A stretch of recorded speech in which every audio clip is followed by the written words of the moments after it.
In this video, I'm going to show you how to convert your MKV videos to MP4 completely free of charge. You're going to do that using a software called mkv2mp4. To access that software, all you need is to come to App Store, or you can go to Microsoft Store. In case if you're using Windows, you can come to the search bar over here and just search for mkv2mp4.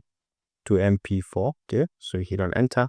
You're able to see it over here. Okay, this is mkv2mp4. I've installed mine, so you can just go ahead and install yours. So you can just click on open, and then you can add the mkv file to convert, drag and drop to add it. Okay, so I have this mkv file. I can just drag and drop it here, and all you need is just to come over here and click on start conversion. Specify location where you want to save it. By default, it will take you to the folder where you pick the video from. So you can click on save and you can say replace, and this is going to replace the existing folder that I have over there. And with just one click, you can see it has been added.